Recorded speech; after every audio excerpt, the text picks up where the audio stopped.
आस्था, आराधना एवं समर्पण के भक्ति पथ पर अग्रसित हो संपूर्ण विश्व को कृष्णमय करने वाले परम पूज्य पद्मनाभ जी महाराज के YouTube चैनल को सब्सक्राइब करें और सोशल मीडिया पर फॉलो करें। जय श्रीमन नारायण, जय भाष्यकार। देखनी चाहिए सत्यव्रतम रामचंद्रम। यदि गुरु सत्यवादी है तो रामचंद्र समझो, नृसिंहम क्रोधिनम तथा। और यदि आपका गुरु क्रोधी है तो उसमें भगवान नरसिंह का दर्शन करो कि ये साक्षात भगवान नरसिंह हैं। कपटम वामनम विह्यात्। यदि कपटी है आपका गुरु तो उसको वामन भगवान समझो। नरम स्मरेत। आदि पुराण में ये बात कही। कामी है तो कृष्ण समझो, सत्यवादी है तो रामचंद्र, कपटी है तो वामन समझो, क्रोधी है तो नरसिंह समझो। गुरु से द्वेष मत करो। गुरु से द्वेष करने वाले शिष्य की क्या गति होती है उसका भी वर्णन किया है। जो लोग अपने गुरु से द्वेष करते हैं तो आचार्यों ने कहा है गुरुम हुंकृत्य तुंकृत्य। गुरु से क्रोध करने वाला गुरुम हुंकृत्य तुंकृत्य विप्रम निर्जित्यवादतः जायते वृक्षः कंकगृद्धोपसेवितः। नीति शास्त्र कहता है जो लोग अपने गुरु से द्वेष करते हैं वो शमशान में सूखे वृक्ष पर जाकर के गृद्ध बनते हैं, गीध बनते हैं महाराज, जो अपने गुरु से द्वेष करते हैं। गुरु की अद्भुत महिमाएं हैं। गुरु यदि आज्ञा कर दे तो गुरु को आज्ञा जो हुई है उसी को शिष्य को करना चाहिए। उसी में शिष्य की सिद्धि की प्राप्ति और कल्याण है। गुरु उपदेश मार्गीण। और कहा आज्ञा गुरुणाम ह्यवचारणीय। गुरु ने जो आज्ञा कर दी तो उस पर विचार करने की भी आवश्यकता और जरूरत शिष्य को नहीं है। गुरु ने जो आज्ञा कर दी महाराज, इसीलिए कहा है ज्यादा गुरु के निकट मत रहो। गुरु, राजा, स्त्री, घोड़ा, ये सब अग्नि, ये सब हैं, इनसे थोड़ा दूर रहना चाहिए, मध्य भाग रखना चाहिए। यदि ज्यादा पास रखोगे तो हानि होगी, दूर रहोगे तो कोई फल नहीं मिलेगा।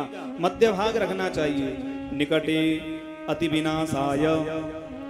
निकट में रहोगे तो विनाश का कारण बनोगे। हृत दूरे च निष्फला। और दूर रहोगे तो आपको कोई फल नहीं मिलेगा। शिष्य का पता नहीं, गुरु का पता नहीं, गुरु कहाँ पर है। अगर शिष्य को कोई संकट आया तो गुरु की शरण में कहाँ जाए, गुरु इतना दूर है। तो मध्य भाग रखना चाहिए। सेव्या ही मध्य भागी न राजा अग्नि गुरु स्त्रिय। राजा, अग्नि, गुरु और स्त्री, इनसे मध्य भाग रखना चाहिए महाराज। गुरु की अद्भुत महिमा का वर्णन किया है। गुरु श्रोत्रिय हो, ब्रह्मनिष्ठ हो। वेदव्यास जी ने तो यहां तक कहा जो भगवान की प्राप्ति करा दे वही गुरु है। ऐसा ना हो अंधे नैव नियमाना यथांधाः। जैसे अंधा व्यक्ति होता है और अंधे को देख करके अंधा चलता है तो दोनों गड्ढे में गिर जाते हैं। तो ऐसा ना हो, गुरु आपका वो भगवान को प्राप्त कराने वाला हो। गुरु भगवान को प्राप्त कराने वाला हो महाराज। गुरु की अद्भुत महिमा का वर्णन किया है। ये यथा माम प्रपद्यन्ते तां तथैव भजाम्यहम्। आप जब भगवान से प्रार्थना करेंगे, जैसी प्रार्थना करेंगे वैसा आपको गुरु मिलेगा। क्योंकि भगवान कहते हैं जो भक्त मेरे पास में जिस भावना को लेकर के आता है उस भावना की पूर्ति मैं करता हूं। ये यथा माम प्रपद्यन्ते तां तथैव भजाम्यहम्। उस भावना को मैं पूर्ण करता हूं। इसीलिए देखिए कहा है आपके अंदर गुरु के प्रति जैसी भावना होगी, मंत्रों के प्रति जैसी भावना होगी, देवताओं के प्रति जैसी भावना होगी, औषधि के प्रति जैसी भावना होगी, ये सब बातें कही हैं, वैसे ही आपको फल की प्राप्ति होगी। मंत्रे तीर्थे तुझे दैवे दैवज्ञे भेषजे गुरु। मंत्र में, तीर्थों में, तुझे ब्राह्मणों में, देवे देवताओं में, दैवज्ञ ज्योतिषियों में, औषधि में, गुरु में यादृशी भावना तस्य सिद्धिर्भवति तादृशी। जैसी आपकी भावना होगी वैसे ही आपको फल की प्राप्ति होगी। मंत्रे तद्देवतायाः च तथा मंत्र प्रदे गुरु त्रिषु भक्ति सदा कार्य साही प्रथम साधनम। और वेदों ने कहा यस्य देवे परा भक्ति यथा देवे तथा गुरौ तस्सीते कथिता राता प्रकाशंते महात्मना। श्वेतार स्वर उपनिषद में कितनी बातें कही है महाराज, प्रमाणभूत। गुरु और परमात्मा को एक ही समझना चाहिए। परमात्मा में गुरु में कोई भेद नहीं है महाराज। मरता सद्धि ही श्रुतम तस्या सर्वकुंज रसचौ बत। बड़े प्रमाण दिए हैं महाराज। गुरु की अद्भुत महिमा का वर्णन किया है। गुरु और भगवान में कोई अंतर नहीं है। भगवान ने स्वयं कहा है मेरी भक्ति बाद में करना, मेरे जो भक्त हैं उनकी भक्ति पहले करो।